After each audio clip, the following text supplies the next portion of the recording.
ابن ماجہ شریف کی آخری حدیث ہے۔ اس سے پہلے حدیث شریف کے اندر جنت کا سوال کرنے کی اور جہنم سے پناہ مانگنے کی ترغیب دی گئی۔ حضرت انس بن مالک رضی اللہ تعالیٰ عنہ فرماتے ہیں، نبی پاک صلی اللہ علیہ وسلم نے ارشاد فرمایا، من سأل الجنة 3 مرات قالت الجنة اللهم ادخله الجنة، کہ جس شخص نے اللہ سے جنت کا 3 مرتبہ سوال کیا۔ علماء نے لکھا ہے کہ 3 مرتبہ سوال کرنا خواہ مجلس واحد میں ہو یا متعدد مجالس میں ہو، ایک ہی مجلس میں ہو یا مختلف مجالس میں ہو۔ معلوم ہوا کہ بہتر یہ ہے جب جنت کا سوال کرے، دعا کر رہے ہیں جنت کا اللہم انی اسألک الجنہ اللہم انی اسألک الجنہ، تو اس کو 3 مرتبہ پڑھ لیں۔ اے اللہ میں جنت سے کا سوال کرتا ہوں تجھ سے۔ تو جو آدمی اللہ سے 3 مرتبہ جنت کا سوال کرتا ہے تو جنت کہتی ہے اللہ سے کہ اللہ اس کو جنت میں داخل کر دے۔ ومن استجار من النار 3 مرات قالت النار اللہم اجرہ من النار، اور جس شخص نے جہنم سے 3 مرتبہ پناہ طلب کی، خواہ ایک ہی مجلس میں یا متعدد مجالس میں، تو اللہ تعالی جہنم اللہ تعالیٰ سے عرض کرتی ہے کہ اللہ اس کو جہنم سے محفوظ فرما دے۔ تو اس حدیث پاک سے ہمیں اور آپ کو اس بات کی ترغیب دی گئی ہے اور یہ سبق ملتا ہے کہ اللہ سے جنت کا سوال کرنا چاہیے اور جہنم سے پناہ مانگنی چاہیے۔ پھر یہ جنت کا سوال اور جہنم سے پناہ شراح حدیث نے لکھا ہے، ملا علی قاری رحمۃ اللہ علیہ فرماتے ہیں کہ صدق کے ساتھ ہو، اخلاص کے ساتھ ہو، عاجزی اور انکساری کے ساتھ ہو، اللہ کے سامنے رو رو کر گڑ گڑا کر عاجزی اور انکساری کر کے اور خوب اللہ کی طرف متوجہ ہو کر اخلاص کے ساتھ اللہ سے جنت مانگے اور جہنم سے پناہ چاہے تو اللہ تعالیٰ جہنم سے محفوظ فرمائیں گے اور جنت اسے نصیب فرمائیں گے۔ یہ حضرت انس بن مالک رضی اللہ عنہ کی روایت ہے۔ حضرت انس بن مالک رضی اللہ عنہ حضور اکرم صلی اللہ علیہ وسلم کے خادم خاص تھے اور آپ علیہ الصلوۃ والسلام کی 10 سال خدمت فرمائی تھی۔ نبی پاک صلی اللہ علیہ وسلم نے ان کو خوش ہو کر دعائیں دی تھی کہ اللہ حضرت انس کا مال بڑھا دے۔ تو اس دعا کا نتیجہ یہ ہے کہ پورے مدینے کے لوگوں کے باغ سال میں 1 مرتبہ پھل دیتے تھے۔ حضرت انس بن مالک رضی اللہ تعالیٰ عنہ کا باغ سال میں 2 مرتبہ پھل دیا کرتا تھا۔ اللہ علیہ قاری رحمۃ اللہ علیہ نے میرے پاس میں یہ سب باتیں لکھی ہے۔ دوسری حدیث شریف ہے جس کے راوی حضرت ابو ہریرہ رضی اللہ تعالیٰ عنہ ہیں۔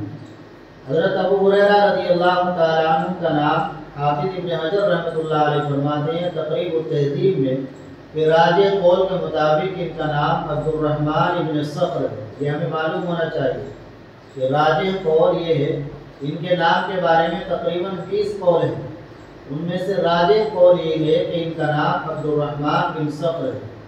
حافظ ابن حجر رحمۃ اللہ علیہ کی رائے ہے۔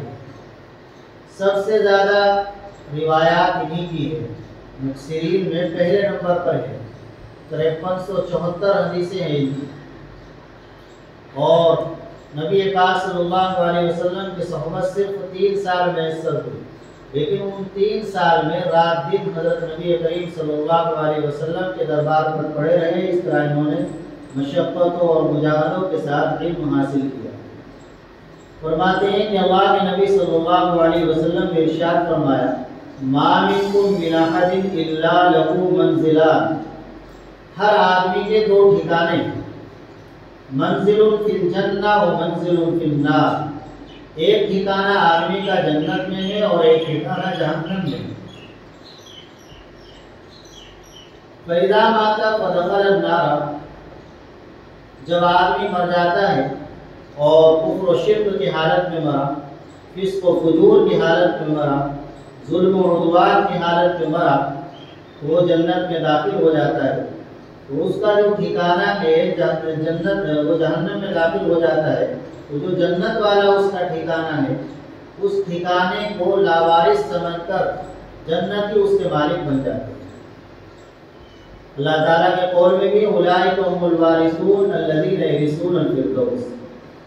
اس حدیث شریف سے متعلق پہلی بات تو یاد کی جاتی ہے، سمجھیے کہ امام ابن ماجہ رحمہ اللہ نے اپنی کتاب کو شروع فرمایا ہے اتباع السنت سے، اور اتباع السنت میں حضرت ابو ہریرہ رضی اللہ تعالیٰ عنہ کی روایت لائیں۔ سب سے پہلی حدیث انہی کی ہے کہ نبی پاک صلی اللہ علیہ وسلم نے ارشاد فرمایا ما امرتکم فخذوہ وما نہیتکم عنہ فانتہوا، کہ جس چیز کا میں تم کو حکم کروں اس پر عمل کرو، اور جس چیز سے منع کرو اس سے رک جاؤ۔ اس حدیث پاک میں جو ماں ہے یہ ماں عموم کے لیے، اس سے تمام فرائض، واجبات، سنن، مستحبات، آداب سب مراد اور سب اس میں شامل ہیں۔ نبی پاک صلی اللہ علیہ وسلم جس بات کا بھی حکم فرمائے، خواہ وہ فرض واجب کے باب سے ہو یا سنت و مستحب کے باب سے ہو یا آداب کے باب سے ہو، علماء نے سب تفصیل سے بیان کیا ہے، تو ان سب پر عمل کرنا لازم ہے، ضروری ہے۔ اسی طرح دوسرے جملے میں جو مانے وما نہیتکم عنہ فانتہوا، کہ جن چیزوں سے میں نے تم کو منع کیا ہے ان سے باز آ جاؤ، اس میں بھی ماں عام ہے، یہ تمام منہیات کو داخل ہے اور تمام منہیات کو شامل ہے، تمام مکروہات کو شامل ہے۔ لہذا شریعت کے اندر جو نواہی ہے، جن چیزوں سے منع کیا گیا ہے یا جو مکروہات ہیں، ناپسندیدہ چیزیں ہیں، ان سب سے رکنا تمام امت کے لیے لازم ہے۔ اب اس کا نتیجہ کیا ہوگا؟ جب ہم نبی پاک صلی اللہ علیہ وسلم کی بتائی ہوئی چیزوں پر عمل کریں گے اور جن چیزوں سے آپ نے منع کیا ہے ان سے ہم رک جائیں گے، یعنی شریعت و سنت کے مطابق ہم اپنی زندگی گزاریں گے، تو اس کا نتیجہ یہ ہوگا کہ اللہ تعالیٰ اس کے نتیجے میں ہمیں جنت عطا فرمائیں گے، جنت کا وارث بنائیں گے۔ تو حضرت ابو ہریرہ رضی اللہ تعالیٰ عنہ کی حدیث شریف لا کر حدیث شریف سے کتاب کو شروع کیا، اور انہوں کی حدیث پر کتاب کا اختتام فرما رہے ہیں، اور اشارہ اس بات پر ہے کہ اصل پوری کتاب کے پڑھنے پڑھانے لکھنے لکھانے کا مقصد ہے اتباع سنت، اور اس کا نتیجہ ہے جنت۔ لہذا اگر ہم اتباع سنت کریں گے تو اللہ تعالیٰ اس کے نتیجے میں ہمیں جنت عطا فرمائے۔ اللہ نے قرآن کریم میں بھی فرمایا ہے قُلْ إِن كُنتُمْ تُحِبُّونَ اللَّهَ فَاتَّبِعُونِي يُحْبِبْكُمُ اللَّهُ وَيَغْفِرْ لَكُمْ ذُنُوبَكُمْ وَاللَّهُ غَفُورٌ رَحِيمٌ۔ آپ کہہ دیجئے اگر تم اللہ سے محبت کا دعویٰ کرتے ہو، اللہ سے محبت کرتے ہو، تو تم میرا اتباع کرو۔ اللہ تعالیٰ نے اپنی محبت کے لیے معیار اور کسوٹی اور دلیل حضرت نبی کریم صلی اللہ علیہ وسلم کی اتباع اور آپ کی پیروی کو قرار دیا ہے۔ جو جتنا نبی پاک صلی اللہ علیہ وسلم کا اتباع کرے گا اور آپ کے نقش قدم پر چلے گا، سنتوں کے مطابق زندگی گزارے گا، تو ان سب اتنا ہی وہ اللہ سے محبت کے دعوے میں سچا ہوگا۔ جب کوئی آدمی اللہ سے محبت کرے گا، نبی پاک صلی اللہ علیہ وسلم کا اتباع کرے گا، تو اللہ نے اس کے لیے 2 انعام کا اعلان فرمایا۔ پہلا انعام یہ ہے کہ اللہ تعالیٰ اس کے گناہوں کو معاف فرما دیں گے۔ دوسرا انعام یہ ہے کہ اللہ اسے اپنا محبوب اور شہیدہ بنا لیں گے۔ اللہ کی محبوبیت کا بندے کو مقام حاصل ہو جاتا ہے، تو یہ بہت اونچا مقام ہے، دنیا کا کوئی مقام کوئی مرتبہ اس کا مقابلہ نہیں کر سکتا۔ بخاری مسلم کے اندر روایت ہے، حضرت ابو ہریرہ رضی اللہ تعالی عنہ فرماتے ہیں نبی پاک صلی اللہ علیہ وسلم نے ارشاد فرمایا ان اللہ اذا حب عبدا دعا جبریل علیہ السلام، کہ جب اللہ تعالیٰ کسی بندے سے محبت فرماتے ہیں تو حضرت جبریل علیہ السلام کو بلاتے ہیں اور فرماتے ہیں کہ اے جبریل، فلاں بندے سے میں محبت کرتا ہوں، تم بھی اس سے محبت کرو۔ چنانچہ جبریل علیہ السلام اس بندے سے محبت کرنے لگتے ہیں۔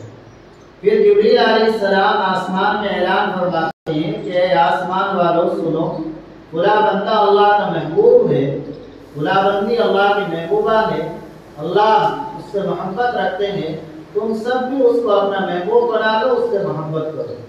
چنانچہ اللہ تمام آسمان والے اس سے محبت کرنے لگتے ہیں۔ اللہ کے نبی صلی اللہ علیہ وسلم نے ارشاد فرمایا وَيُوضَعُ لَهُ الْقَبُولُ فِي الْأَرْضِ، پھر زمین میں بھی اس کے لیے قبولیت رکھی جاتی ہے اور محبوبیت رکھی جاتی ہے۔ اس کے برخلاف جب کوئی بندہ اور بندی اللہ کو ناراض کرتے ہیں، اللہ اس سے ناراض ہو جاتے ہیں، تو پھر اللہ تعالیٰ جبریل علیہ السلام سے فرماتے ہیں کہ فلاں بندے سے فلاں بندی سے میں ناراض ہوں، تم بھی اس سے ناراض ہو جاؤ۔ چنانچہ حضرت جبریل علیہ السلام اس سے ناراض ہو جاتے ہیں، اور پھر جبریل علیہ السلام آسمانوں میں اعلان فرماتے ہیں کہ اے آسمان والو، فلاں بندے سے اللہ ناراض ہے، فلاں بندی سے اللہ ناراض ہے، تم سب بھی اس سے ناراض ہو۔ چنانچہ تمام آسمان والے اس سے ناراض ہو جائیں۔ فَتُوضَعُ لَهُ الْبَغْضَاءُ فِي الْأَرْضِ، پھر زمین میں بھی اس کے لیے نفرت ہی نفرت رکھ دی جاتی۔ تو اصل معیار اور کسوٹی نبی پاک صلی اللہ علیہ وسلم کا اتباع ہے۔ آپ کا اتباع ہم کریں گے تو اس کے نتیجے میں اللہ کی محبوبیت ہمیں حاصل ہوگی، اور اسی کے نتیجے میں ہمیں جنت حاصل ہوگی۔ جنت کی بڑی نعمتیں ہیں، حدیث پاک کے اندر آتا ہے اللہ تعالیٰ نے جنت میں ایسی ایسی نعمتیں تیار کر رکھی ہے کہ جنہیں کسی آنکھ نے دیکھا نہیں، کسی کان نے سنا نہیں، کسی دل پر ان کا خیال تک نہیں گزرا۔ ایسی ایسی نعمتیں اللہ نے جنت میں تیار فرما رکھی ہے۔ لہذا ہمیں کوشش اور فکر کرنی چاہیے اور اللہ سے مانگنا چاہیے کہ اللہ ہمیں بھی اہل جنت میں شامل فرمائے۔ اور قرآن کریم کے اندر اہل جنت کی صفات بیان کی گئی ہے، ان صفات کو ہمیں اپنے اندر پیدا کرنے کی پوری کوشش کرنی چاہیے۔ سورہ مومنون کے شروع میں اللہ نے اہل جنت کی 7 صفات ذکر فرمائی ہے۔ وہ 7 صفاتیں ہمارے اندر ہونی چاہیے اور ہمیں ان کی کوشش اور فکر کرنی چاہیے۔ اللہ نے قرآن کریم میں سورہ مومنون میں فرمایا ہے قد افلح المؤمنون، ایمان والے کامیاب ہو گئے، ایمان والے فلاح پا گئے۔ فلاح اور کامیابی یہ ایک لفظ ہے، اس کے معنی کیا ہے ہمیں معلوم ہونا چاہیے۔ فلاح اور کامیابی کے معنی مفسرین نے لکھے ہیں کہ اس کے معنی یہ ہے کہ آدمی کی ہر مراد پوری ہو جائے اور اسے کوئی غم نہ ہو۔ آپ دیکھ لیجئے پوری دنیا کے اندر کوئی انسان آپ کو ایسا نظر نہیں آئے گا کہ جس میں یہ بات پائی جاتی ہو کہ اس کی ہر مراد پوری ہو رہی ہو اور اسے کوئی غم کوئی فکر نہ ہو۔ کوئی انسان ایسا نہیں ملے گا جس کی ہر مراد ہر چاہت ہر مقصد پورا ہو رہا ہو اور اسے کوئی پریشانی نہ ہو، چاہے وہ کتنے بھی بڑے ملکوں کا بادشاہ کیوں نہ ہو۔ اور یہ چیز، یہ فلاح کامیابی، ہر مراد کا پورا ہونا، کسی غم اور فکر کا لاحق نہ ہونا، یہ اللہ تعالیٰ ہر جنتی کو عطا کرتا ہے، کوئی بھی ہو، مرد ہو عورت ہو۔ من عمل صالحا من ذکر او انثى وهو مؤمن فلنحيينه حیاة طیبہ۔ اللہ صاف فرما رہے ہیں جو بھی نیک عمل کرے گا، خواہ مرد ہو یا عورت، ہم اسے پاکیزہ زندگی عطا فرمائیں گے اور ہم اسے آخرت کے اندر بہترین بدلہ عنایت کریں گے۔ تو اہل جنت کی اللہ نے صفات بیان فرمائی ہے۔ پہلی صفت بیان کی ہے قد افلح المؤمنون الذین هم فی صلاتهم خاشعون، کہ وہ اپنی نماز کے اندر خشوع و خضوع پیدا کرتے ہیں۔ خشوع کا مطلب یہ ہے کہ دل کو اللہ کی طرف متوجہ، غیر اللہ کا، غیر چیز کا بالقصد نماز میں خیال پیدا نہ کریں۔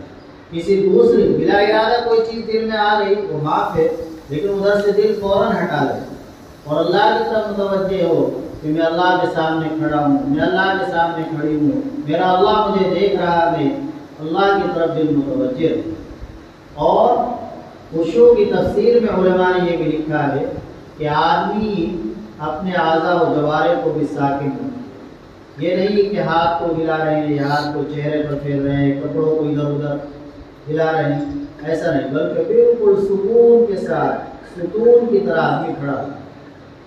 عبداللہ بن مبارک رحمہ اللہ کا نام آپ نے سنا ہوگا، ان کے پڑوسی بیان کرتے ہیں کہ وہ تہجد کی نماز اپنے مکان کی چھت پر پڑھتے تھے اور ایسا معلوم ہوتا تھا جیسے کوئی درخت کھڑا، سکون سے کھڑے تھے۔ تو خشوع کے ساتھ نماز پڑھنا یہ پہلی صفت ہے اہل جنت، الذین هم فی صلاتهم خاشعون والذین هم عن اللغو معرضون۔ دوسری صفت اللہ تعالیٰ نے اہل جنت کی یہ بیان فرمائی ہے، اور کامیاب لوگوں کی دوسری صفت یہ بیان فرمائی ہے کہ وہ لغو اور بیکار باتوں سے دور رہتے ہیں، بچتے ہیں، محفوظ رہتے ہیں۔ لغو ایک تو معصیت، کوئی گناہ کا کام کر رہا ہے، اس سے بچنا تو فرض ہے، اور ایک لغو کہا جاتا ہے ایسی چیز کو کہ جس میں نہ دین کا کوئی فائدہ نہ دنیا کا فائدہ۔ تو یہ مومن کی شان نہیں ہے کہ ایسے کام میں مبتلا ہو جس میں نہ کوئی دین کا فائدہ ہے نہ دنیا کا فائدہ ہے، خامخواہ وقت گزار رہے ہیں موبائل پر، گیم کھیل رہے ہیں، کوئی فائدہ نہیں، گیم دیکھ رہے ہیں، کوئی فائدہ نہیں، میچ دیکھ رہے ہیں، کوئی فائدہ نہیں۔ یہ مسلمان کی شان نہیں ہے، ایسے لغویات سے من حسن اسلام المرء ترکہ ما لا یعنیہ۔ مومن کا کام یہ ہے کہ وہ ہر لا یعنی کام کو چھوڑ دے، ہر فضول بات کو چھوڑ دے۔ والذین هم عن اللغو معرضون۔ تیسری صفت اللہ تعالیٰ نے اہل جنت کی اور کامیاب لوگوں کی یہ بیان فرمائی ہے، والذین هم للزکاۃ فاعلون، کہ وہ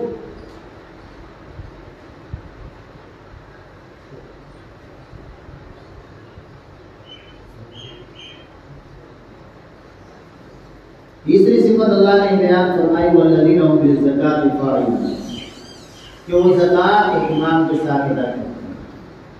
والذین هم لفروجهم حافظون الا علی ازواجهم وما ملکت ایمانهم فإنهم غیر ملومین فمن ابتغى وراء ذلك فأولئک هم العادون۔ چوتھی صفت یہ بیان فرمائی کہ وہ اپنی شرمگاہوں کی حفاظت کرتے ہیں، ناجائز طریقے سے اپنے خواہشات کو پورا نہیں کرتے ہیں۔ والذین هم لفروجهم حافظون الا علی ازواجهم وما ملکت ایمانهم فإنهم غیر ملومین فمن ابتغى وراء ذلك فأولئک هم العادون۔ والذین هم لأماناتهم وعهدهم راعون۔ پانچویں نمبر کی صفت یہ بیان فرمائی ہے جنت کی اور کامیاب لوگوں کی کہ وہ عہد کی حفاظت کرتے ہیں، عہد کو پورا کرتے ہیں۔ کسی سے کوئی وعدہ کر لیا اس کو پورا کرتے ہیں، معاہدہ ہو گیا اس کو پورا کرتے ہیں۔ کسی کی کوئی امانت ہے، چھڑی صفت یہ ہے تو اس میں خیانت نہیں کرتے۔ ان اللہ یامرکم ان تؤدوا الامانات الی اہلہا۔ اللہ کا حکم یہ ہے کہ امانت جس کی جو ہے وہ اس کے پاس واپس لوٹا دو، اس کا حق واپس کرو۔ آخری صفت یہ بیان فرمائی والذین هم علی صلاتهم یحافظون، اپنی نماز کی حفاظت کرتے ہیں، نماز کی پابندی کرتے ہیں، وقت پر نماز اہتمام کے ساتھ پڑھتے ہیں۔ ان 7 صفات کو ذکر کرنے کے بعد اللہ نے فرمایا وہ آیت شریفہ جو یہاں امام ابن ماجہ رحمہ اللہ نے جس پر اپنی کتاب کا اختتام فرمایا، جس حدیث شریف میں اولئک هم الوارثون الذین یرثون الفردوس هم فیہا خالدون، یہ جنتی اور ان صفات کے مالک کی اصل جنت کے وارث ہے اور وہی جنت فردوس کے وارث ہے، اور وہ جنت میں ہمیشہ ہمیشہ رہیں گے۔ جنتی جب جنت میں چلا جائے گا پھر اس کو وہاں سے نکالا نہیں جائے گا۔ تو اللہ تعالیٰ ہمیں اتباع سنت کی توفیق عطا فرمائے، اور اللہ تعالیٰ جنت عطا فرمائے، جہنم سے حفاظت فرمائے۔ اللہ سے خوب دعائیں کرنی چاہیے، جنت اہل جنت کا تذکرہ پڑھنا چاہیے، سننا چاہیے، اس سے انسان کو ترغیب ہوتی ہے۔ اور احادیث پاک کو آپ پڑھیں بھی اور حفظ کرنے کی بھی کوشش کریں، اللہ تعالیٰ حفظ کرنا بھی آسان فرما دیتے ہیں۔ اور قرآن کریم کا آپ نے امتحان کیا ہے، جو پارا حفظ کیا ہے اس کو اچھی طرح یاد کر لیں۔ اللہ نے قرآن کریم کو مردوں کے لیے بھی آسان فرمایا، عورتوں کے لیے بھی آسان فرمایا۔ ابھی کچھ آپ نے کچھ مہینے پہلے پڑھا ہوگا، سنا ہوگا، ایک بچی صرف 65 دن میں حافظ بن گئی، کوئی ایک بچی 7 مہینے میں حافظ بن گئی۔ تو جب بچیاں پورے قرآن کی 7 مہینے میں 65 دن میں حافظ بن سکتی ہے تو آپ یہ سوچیں جب وہ بچی یہ کر سکتی ہے میں کیوں نہیں کر سکتی؟ ابھی ہمارے بچے ہیں وہ پوری بخاری شریف حفظ کریں، کتنا بڑا کارنامہ ہے۔ لہذا محنت کرنی چاہیے اور اپنا وقت ضائع نہ کرنا چاہیے، یہ سوچنا چاہیے کہ زندگی دوبارہ نہیں آئے گی، جو وقت گزر گیا وہ واپس نہیں آئے گا۔